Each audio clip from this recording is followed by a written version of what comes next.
Hello students, welcome to our channel Step by Step Mathematics. Today we will continue chapter 8 quadrilaters of class 9. We'll continue the exercise 8.1. Question number 4. Show that the diagonals of a square are equal and bisect each other at right angles. तो आपको क्या given है इस question में? एक square given है, square. अब एक स्क्वायर गिवन है तो एक स्क्वायर बना लेते हैं और उसका एक नाम दे देते हैं. तो हमने एक स्क्वायर बना लिया जिसका नाम क्या दे देते हैं? A B C D. यहाँ पे लिख लेते हैं a square A B C D. ये हमें गिवन है. क्लियर? अब क्या प्रूफ क्या करना है? But we have to prove diagonals of square are equal. तो डायगोनल्स बनाते हैं हम इसकी. तो हमें प्रूफ करना है BD और AC आपस में इक्वल है. Next, and bisect each other at right angles. यहाँ पे बाइसेक्ट कर रहे हैं, वो पॉइंट ले लिया O. बाइसेक्ट मतलब दो बराबर हिस्सों में बांटना. एक हमें दूसरा क्या प्रूफ करना है इसमें? OA is equal to OC and OB is equal to OD. और थर्ड बोला उसने bisect each other at right angles. और तीसरी चीज़ हमें ये प्रूव करनी है कि यहाँ पे जो एंगल बन रहे हैं, यहाँ पे जो बाइसेक्ट हो रहे हैं, वहाँ पे जो एंगल्स बन रहे हैं वो कितने डिग्री के? 90 डिग्री के. थर्ड चीज़ हमें प्रूव करनी है कि एंगल AOD किसके इक्वल है? 90 डिग्री. किसी भी एक एंगल को हम 90 डिग्री प्रूव कर देंगे. ठीक है, तो ये चीज़ें हमें प्रूव करनी है. पहले पार्ट में हमें क्या प्रूव करना है? BD is equal to AC. BD और AC. अब BD और AC को देखो तो BD किस ट्रायंगल में है? ABD में. और AC किस ट्रायंगल में है? ABC ट्रायंगल में. यदि हम इन दोनों ट्रायंगल्स को कॉन्ग्रुएंट बता देंगे तो हमारे पास बाय सिंप्लिसिटी क्या आ जाएगा? BD is equal to AC. तो इसको करते हैं proof. In triangle DAB and triangle CBA. एक ले लिया ट्रायंगल में DAB, दूसरा कौन सा? CBA. क्लियर? अब इसमें ये स्क्वायर गिवन है तो ऑल साइड्स आर इक्वल. तो लिखते हैं इसको DA is equal to CB. DA और CB आपस में इक्वल है क्योंकि स्क्वायर की साइड्स हैं. Clear? AB is equal to BA. वो क्यों? कॉमन हो गया. AB और BA आपस में क्या हो गए? Common. AB is equal to BA. और थर्ड हमारे पास क्या हो जाएगा? Angle A is equal to angle B. इसको लिख लेते हैं angle A is equal to angle B. ये क्यों? 90 degree each. Therefore triangle DAB is congruent to triangle CBA. Reason क्या लिखोगे? By SAS. हमने कैसे कैसे बताया? DA is equal to BC, AB is equal to BA और ये एंगल बताया इक्वल है इस एंगल के. तो SAS कॉन्ग्रुएंसी से ट्रायंगल्स दोनों के आगे, ये वाले दोनों ट्रायंगल्स के आगे कॉन्ग्रुएंट आ गए. तो implies BD is equal to AC by CPCT. तो फर्स्ट पार्ट हमारा प्रूव हो गया. हमने इन दोनों ट्रायंगल्स को कॉन्ग्रुएंट बता दिया. क्लियर? सेकेंड पार्ट में है हमें क्या प्रूव करना है? OA is equal to OC. OA को OC के इक्वल प्रूव करना है और OB को OD के इक्वल प्रूव करना है. तो कौन से ट्रायंगल्स लेने पड़ेंगे बेटा? ये वाला एक ट्रायंगल और दूसरा ये वाला ट्रायंगल. यदि हम इन दोनों ट्रायंगल्स को क्या बता दें? कॉन्ग्रुएंट बता दें तो टारगेट अचीव हो जाएगा. तो कॉन्ग्रुएंट कैसे बताओगे? उसे करते हैं. Second part, in triangle AOD and triangle COB. अब आप देखो इसमें तो AD is equal to CB. Square की साइड्स हैं तो ये हो गया हमारा गिवन. नेक्स्ट थिंग, ये दोनों लाइंस पैरेलल हैं तो ये वाला एंगल इसको मैं 1 लिखती हूँ और इसे क्या लिख लेती हूँ? 2. तो angle 1 is equal to angle 2. कौन से एंगल्स होंगे? ये alternate interior angles. Clear? Next आपके पास क्या आएगा बेटा? यहाँ से ही ये दोनों लाइंस पैरेलल है, ये ट्रांसवर्सल होगी AC. ये वाला एंगल इसको मैं दूसरे कलर से लिखती हूँ. Angle 3 is equal to angle 4. Z बन रहा है, ऑल्टरनेट इंटीरियर एंगल्स है. एंगल 3 और एंगल 4 भी आपस में इक्वल है. AD और ये एंगल किसके इक्वल है? BC और ये एंगल और इस एंगल के. तो कौन सी कॉन्ग्रुएंसी लगी? Angle side angle. तो ट्रायंगल्स क्या हो जाएंगे? कॉन्ग्रुएंट. तो triangle AOD is congruent to triangle COB. Reason क्या लिखोगे? Angle side angle congruency. तो बाय CPCT जो हमें पूछा वो आ जाएगा कि OA किसके इक्वल आ जाएगा? OC के और OB किसके इक्वल आ जाएगा, OD के, reason by CP CT। Okay, next part है AOD को 90 डिग्री बताना है। एंगल AOD को 90 डिग्री बताना है आपको कि यहाँ पे एंगल कितने डिग्री का बन रहा है, 90 डिग्री का। उसके लिए हम क्या करेंगे, यदि हम इन दोनों ट्रायंगल्स को, ये साथ साथ वाले दो ट्रायंगल्स को कॉन्ग्रुएंट बता दें तो हमारे पास क्या होगा, ये वाला एंगल, इसको मैं यदि 5 लिखती हूँ और 6, ये आपस में क्या आ जाएंगे, इक्वल आ जाएंगे। और ये स्ट्रेट लाइन है, दोनों एंगल्स इक्वल है, तो एक एंगल कितने का आ जाएगा, 90 डिग्री का। तो ये काम करते हैं हम, तो लिखते हैं इन ट्रायंगल AOD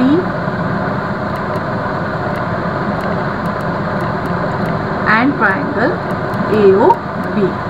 अब इसमें देखो AO is equal to AO, it is a common, AD is equal to AB, क्यों, ये क्या है, स्क्वायर है, तो ये गिवन हो गया आपके पास।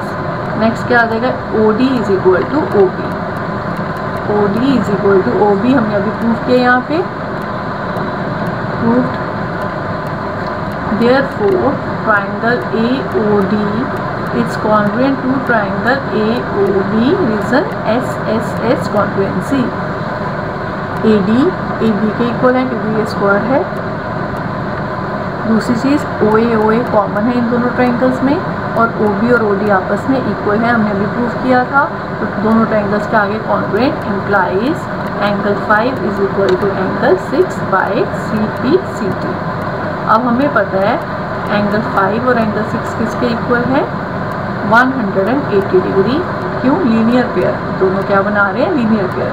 तो मैं क्या लिख सकती हूँ, angle 5 plus angle 5 is equal to 180 degree, क्योंकि एंगल 5 और एंगल 6 आपस में इक्वल हैं, means twice of angle 5 is equal to 180 degree, implies angle 5 is equal to 180 divided by 2, 90 degree. यही हमें प्रूव करना था कि ये बाइसेक्ट करते हैं 90 डिग्री पर, implies angle AOD is equal to 90 degree. Clear, तो हमें ये तीनों पार्ट्स को प्रूव कर लिया। नेक्स्ट करेंगे question number 5। Question number 5, show that if the diagonals of quadrilateral are equal and bisect each other at right angles then it is a square. Show करो quadrilateral है जिसके डायगोनल्स क्या है, आपस में इक्वल हैं, and bisect each other right angles, तो आपस में जो बाइसेक्ट करती है राइट एंगल पर बाइसेक्ट करती हैं, कि यहाँ पे 90 डिग्री के एंगल्स हैं,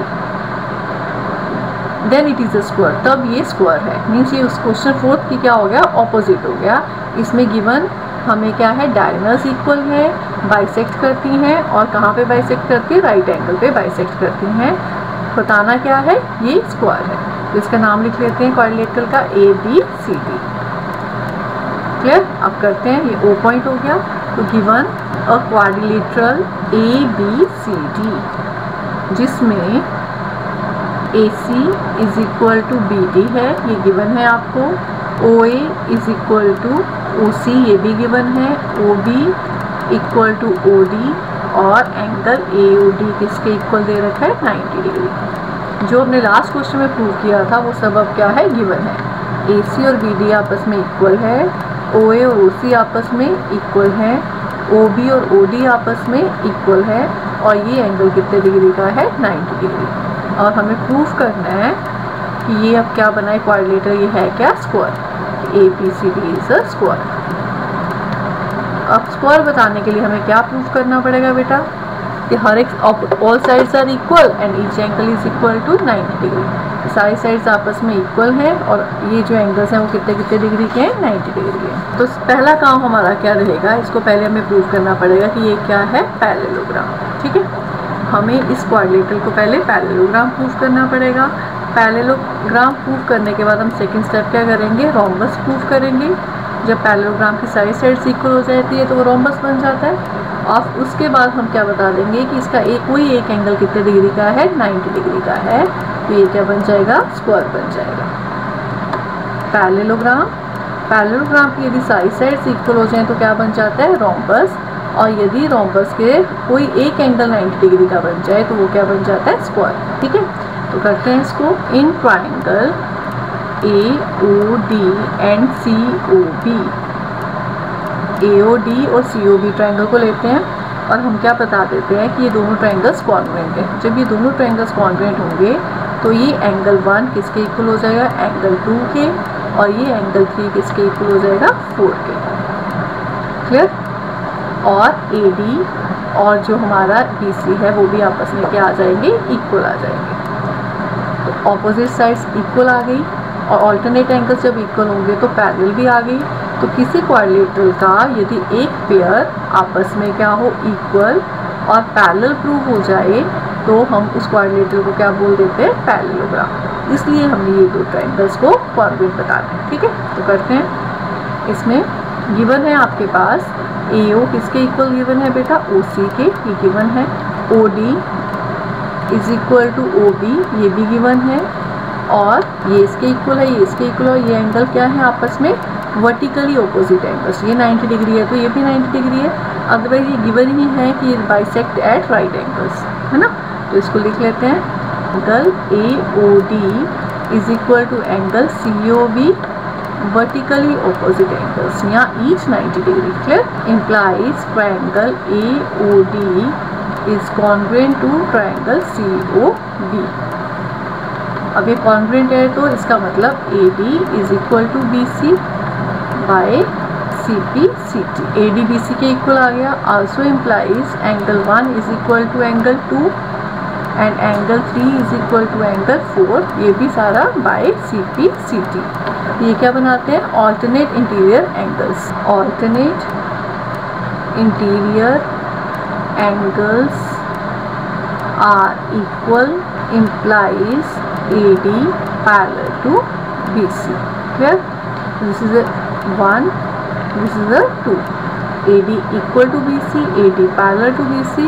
From 1 and 2 क्या इम्प्लाई हो गया, ABCD is a parallelogram। बच्चे ये हमेशा याद रखना, काफ़ी क्वेश्चंस में यूज़ होगा। किसी क्वाड्रिलेटरल को पैरेललोग्राम बताने के लिए ऑपोजिट पेयर को इक्वल और पैरेलल बताना होता है। ठीक है, अब हमें क्या प्रूव करना है कि ये पैरेललोग्राम क्या है, रोम्बस। रोम्बस बताने के लिए हमें क्या करना पड़ेगा, इस पैरेललोग्राम की एडजेसेंट साइड्स को क्या बताना पड़ेगा, इक्वल। तो हम ये ट्रायंगल ले लेते हैं, AOD ट्रायंगल ले लेते हैं और AOB ट्रायंगल ले लेते हैं। इन दोनों को यदि हम कॉन्ग्रुएंट बता दें तो AD और AB आपस में क्या हो जाएंगे, इक्वल हो जाएंगे, जिससे ये पैरेललोग्राम क्या बन जाएगा, रोम्बस बन जाएगा। तो करते हैं इसको। In triangle AOD and triangle AOB, हमारे पास क्या है, AOD और AOB में AO is equal to AO, क्यों, it is a common. OD is equal to OB, ये क्या है, गिवन है। और तीसरी चीज़ हमारे पास क्या आ गई, एक तो आ गई ये तीसरी चीज़, ये जो एंगल है, हर एक एंगल कितने था, 90 डिग्री का था। तो angle AOD is equal to angle AOB 90 degree each. Implies triangle AOD is congruent to triangle AOB। अब ये दोनों ट्रायंगल्स कॉन्ग्रुएंट हो गए, which implies AD is equal to AB by CP CT। इसका रीज़न क्या रहेगा बेटा, साइड एंगल साइड, तो यहाँ लिखोगे SAS। क्लियर, भी आ गया। तो इन पैरेललोग्राम एडजेसेंट साइड्स इक्वल हो जाए तो वो क्या बन जाता है, rhombus. In parallelogram ABCD adjacent sides AD is equal to AB implies ABCD is a rhombus। अब रोम्बस बन गया, मीन्स सारी साइड्स तो इक्वल आ गई, टारगेट क्या, स्क्वायर बनाना। अब हमें ऐसे ये रोम्बस तो बन गया। अब रोम्बस को स्क्वायर कब हो जाता है, जब हर एक एंगल कितने का हो जाए, 90 डिग्री। और इसलिए हमें क्या बताना पड़ेगा कि कोई एंगल A या B या C या D, कोई एंगल A कितने डिग्री का है, 90 डिग्री का। उसके लिए हम क्या करेंगे, ये पूरा ट्रायंगल DAB को और दूसरा ट्रायंगल CBA को क्या करते हैं, कॉन्ग्रुएंट बता देंगे। जब ये कॉन्ग्रुएंट हो जाएंगे तो ये पूरा एंगल A और एंगल पूरा B आपस में इक्वल हो जाएंगे। और पर ये लाइंस रोम्बस है तो ये लाइंस क्या आपस में पैरेलल है, तो इन दोनों एंगल्स का सम कितना आएगा, 180 डिग्री। को इंटीरियर एंगल्स, तो एक एंगल कितने का आ जाएगा, 90 डिग्री। तो करते हैं इसको। In triangle DAB and triangle CBA, DAB and triangle CBA। अब इसमें क्या है हमारे पास, DA is equal to CB, ये हमने प्रूव किया था जब हमें इन दोनों ट्रायंगल्स को कॉन्ग्रुएंट बताया था। तो बताया था कि DA और CB आपस में इक्वल हैं। AB is equal to B A, ये क्या है, कॉमन हो गए दोनों में, ये आपस में दोनों क्या है, कॉमन है। और तीसरी चीज़ D B is equal to C A, ये हमें गिवन है, डी बी और सी ए आपस में इक्वल है, डायगोनल्स इक्वल है। Therefore triangle D A B is congruent to triangle C B A, reason क्या है, S S S congruency implies angle A is equal to angle B. Clear? But हमारे पास क्या है, angle A plus angle B किसके equal है, 180 degree. क्या लिखेंगे इसे, को इंटीरियर एंगल्स। यहाँ angles on the same side of transversal are supplementary. ये दो लाइंस पैरेलल है तो इन दोनों एंगल्स का सम कितना होता है, 180। ये दोनों लाइंस पैरेलल है, ये ट्रांसवर्सल होगी तो पूरा एंगल ए और एंगल बी का सम कितना आएगा, 180। एंगल ए, एंगल बी की जगह भी आप एंगल ए लिख सकते हैं। यहाँ से आप एंगल ए की वैल्यू निकालेंगे तो वो कितनी आएगी, 90 डिग्री। क्लियर? ये तो देयरफॉर हम लिख सकते हैं ABCD इज अ स्क्वायर। यही हमें प्रूफ करना था। Question number 6, diagonal AC of a parallelogram ABCD bisects angle A। कि ABCD एक पैरेललोग्राम है जिसमें AC डायगोनल क्या कर रही है, एंगल A को बाइसेक्ट कर रही है, मीन्स दो बराबर हिस्सों में बांट रही है कि एंगल 1 और एंगल 2 आपस में इक्वल है। शो करें it bisects angle C also. आपको प्रूव करना है कि यही डायगोनल C एंगल को भी बाइसेक्ट करे, मीन्स एंगल 3 और एंगल 4 को इक्वल बताना है। और ABCD एक रोम्बस है, ये आपको बताना है कि ये क्या है, रोम्बस है। अब पैरेललोग्राम यदि गिवन है तो रोम्बस बताने के लिए हमें क्या बताना पड़ेगा, एडजेसेंट साइड्स इक्वल है। हमें गिवन है कि एंगल 1 और एंगल 2 आपस में इक्वल है। अब ये पैरेललोग्राम है, इसका मतलब एंगल 2 और एंगल 3 आपस में भी क्या होंगे, इक्वल होंगे, ऑल्टरनेट इंटीरियर एंगल्स। ऐसे ही एंगल 1 और 4 भी आपस में इक्वल होंगे, ऑल्टरनेट इंटीरियर एंगल्स, क्योंकि ये लाइंस क्या है, पैरेलल है। AC ट्रांसवर्सल होगी तो एंगल 1 और 4, एंगल 2 और 3 आपस में इक्वल है। प्रूफ क्या करना है, AC bisects angle C, means angle 3 और एंगल 4 को हमें आपस में इक्वल बताना है। क्लियर? अब आप देखिए इसको, as angle 1 equal to angle 2। Clear? और एंगल 1 की जगह पर मैं एंगल 4 लिख सकती हूँ, और angle 1 equal to angle 4, angle 1 की जगह एंगल 4 लिखा और एंगल 2 की जगह क्या लिख दिया, एंगल 3। क्लियर? कहाँ से, फ्रॉम, इसे लिख लो 1, इसे लिख लो 2, फ्रॉम 1 एंड 2। एंगल 1 एंगल 2 के इक्वल था, एंगल 1 की जगह पे मैं एंगल 4 लिख सकती हूँ और एंगल 2 की जगह पे क्या लिख सकते हैं, एंगल 3। तो एंगल 4 और एंगल 3 इक्वल आ गए, implies AC bisects angle C। ये हो गया हमारा फर्स्ट पार्ट। सेकेंड पार्ट में हमें प्रूव करना है कि ABCD से रोम्बस, तो हमें एडजेसेंट साइड्स को इक्वल बताना होगा। एडजेसेंट साइड्स को इक्वल बताने के लिए यदि हम बता दें एंगल 2 और एंगल 4 आपस में इक्वल है तो AB और BC आपस में इक्वल हो जाएंगे, क्योंकि किसी ट्रायंगल में यदि ऑपोजिट एंगल्स इक्वल होते हैं तो ऑपोजिट साइड्स भी क्या हो जाती है, इक्वल हो जाती है। मीन्स एंगल 2 और एंगल 4 को हमें क्या बताना है, इक्वल बताना है। अब फिर एंगल 1 इक्वल टू एंगल 2, ये गिवन है हमें, और angle 1 equal to angle 4 from equation 2 implies angle 2 equal to angle 4। Angle 2 और एंगल 4 क्या होंगे, इक्वल होंगे, ये दोनों बन के इक्वल है तो ये दोनों आपस में इक्वल होंगे, which implies AB is equal to BC।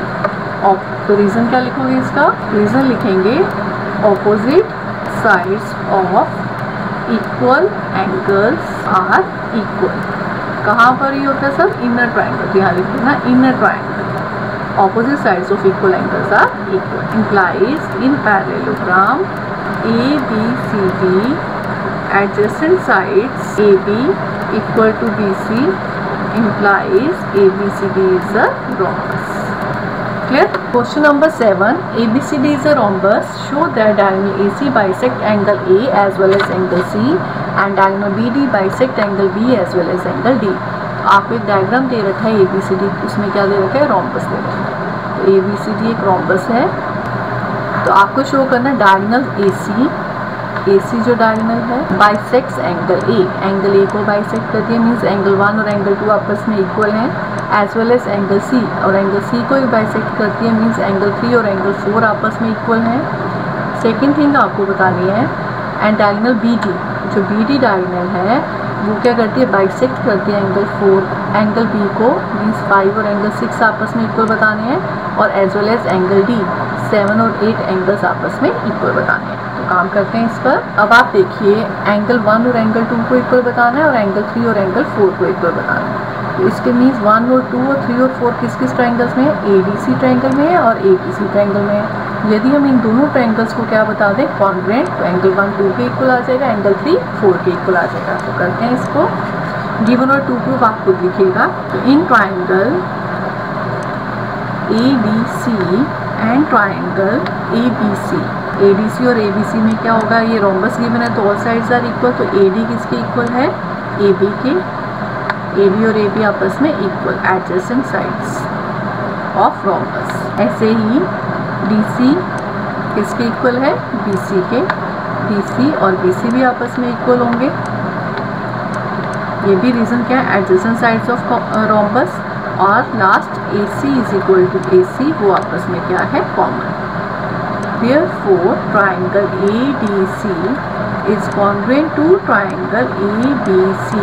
Reason is by SSS congruency, which implies angle 1 equal to angle 2 and angle 3 is equal to angle 4 by CPCT. Therefore, लिख लेंगे AC bisects angle A and angle C. Similarly, we can prove. Similarly, हम क्या कर सकते हैं prove? We can prove BD bisects angle B and angle D. Clear? I hope you understand these questions. In next video, we will continue the exercise. Thanks for watching my video.